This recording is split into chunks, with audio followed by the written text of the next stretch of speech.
ছেলেবেলে ধরে বেড়ায় নিজে গুলি খায়। আমার পিঠে এখনো 9টা বুলেট বিদ্যমান আছে। সরকার এটা দেখতেছে কিন্তু কিছু করতেছে না। তারা এখন বড় নেতা হয়ে গেছে, এখন তারা নিজেরা নিজেদের দল গঠন নিয়ে ব্যস্ত আছে। 4 আগস্ট পুলিশের গুলিতে আমরা এরকম ভাবে আহত হই, ঠিক আছে। সেখান থেকে আমি নারায়ণগঞ্জ খানপুর হসপিটালে ভর্তি ছিলাম একদিন।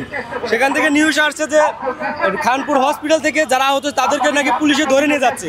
আমি সেখান থেকে নিজে বাঁচার জন্য অসুস্থ অবস্থায় আমি বাড়ি চলে যাই। আমার দেশের বাড়ি সিরাজগঞ্জ। আমি সেখানে চলে যাই, কিন্তু ওইখানে যে আমি প্রাথমিকভাবে চিকিৎসা নেই। এখন যদি আমি আমার মাথায় যে এই যে এক্সরে রিপোর্টগুলো দেখতেছেন, সে সব বুলেট আমার মাথার ভিতরে এখনো আছে। আমি সেগুলোর যন্ত্রণা, আমি ঘুমাইতে পারি না। আমি খানপুর হসপিটালে যদি যাই, তাদেরকে বলি সব সমস্যা, বলে আমরা কি তোমাদের যেতে বলছি? তো আন্দোলনে আমরা যেতে বলছিলাম, এইসব তারা বলে। আমরা কোনো রকমের চিকিৎসা পাচ্ছি না। এখন কি আমার এমআইএস অন্তর্ভুক্ত হয় নাই, আমার গ্যাজেটে নাম আসে নাই, আমি সরকারের কাছ থেকে কোনো রকমের আর্থিক সহায়তা এবং চিকিৎসা কোনোটাই পাচ্ছি না। আমাদের একটাই দাবি, আমাদের আগে এমআইএস অন্তর্ভুক্ত করতে হবে। সর্বপ্রথম আমাদের এটাই দাবি। তাদের কথা কি বলবো, তারা এখন বড় নেতা হয়ে গেছে, তাদের কাছে আমাদের এই রিপোর্টগুলো, আমাদের এই তথ্যগুলো পৌঁছাচ্ছে না। এখন তারা নিজেরা নিজেদের দল গঠন নিয়ে ব্যস্ত আছে। আমি চাই আমাদের এই জিনিসটা তারা নিজ চোখে দেখুক এবং আমাদের পক্ষে আসুক। আজকে আমাদের সাথে এসে আমাদের এই বাস্তবায়নটা যেটা চালু করাচ্ছে চাচ্ছি এমআইএস, সেটা আমাদের সাথে এসে আজকে ওরা জানি ওরা চালু করে দিয়ে যায়। আমি হাসনাত আবদুল্লাহ এদের কাছে একটাই দাবি যে আপনারা আমাদের সাথে ছিলেন, এখন যখন আমরা কোনো কিছু পাচ্ছি না, কোনো চিকিৎসা পাচ্ছি না, আমরা সরকারের কাছ থেকে কোনো রকমের সাহায্য পাচ্ছি না, তো আপনারা এখন কোথায়? আপনারা কি এগুলো দেখতেছেন না? আপনারা কোথায়? আপনাদের একটাই আবেদন, আপনারা আসবেন, আজকে এসে আমাদের এই বাস্তবায়নটা করে দেন, এটাই দাবি তাদের কাছে। 4 তারিখে ছেলেবেলে মিছিলে গেছিল, মিছিলে ছেলেবেলে ধরে বেড়ায় নিজে গুলি খায়। গুলি খাওয়া পড়ে গেলে ওই যে মেডিকেলে ভর্তি করছিল ছাত্ররা, তারপর আর কোনো চিকিৎসা নাই। এখন মনে হয় চিকিৎসার জন্য ঢাকা আসা। দেশটা স্বাধীন করলাম, তাতে কিছু করছে না আমাদের।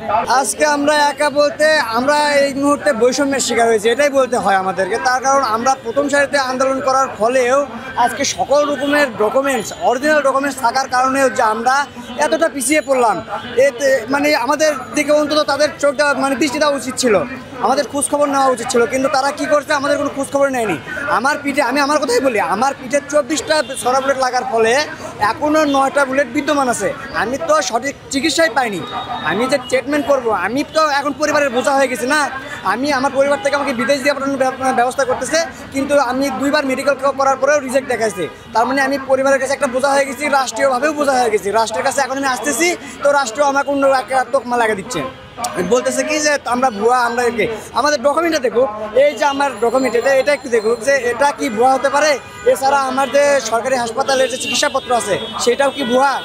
এত কিছু দেখানোর পরেও যদি যারা দায়িত্বে আছে তারা দায়ভার না নেয়, তো তাহলে আমাদের এখন রাজপথে থাকতে হবে এবং এখানেই অনুসরণ করতে হবে। কখনোই মনে হয় না যে এটা ভুল হয়েছে, কারণ দেশে ছিল একটা স্বৈরাচারিতা।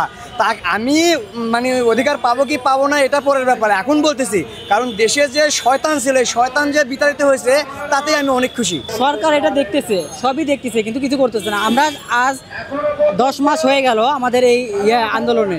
সেই 10 মাস আগে যে সমন্বয়ক যারা ছিল 7 মাথায়, আমরা সবাই কাগজপত্র জমা দিছি, কারণ তখন তো অনেক সমন্বয় ছিল।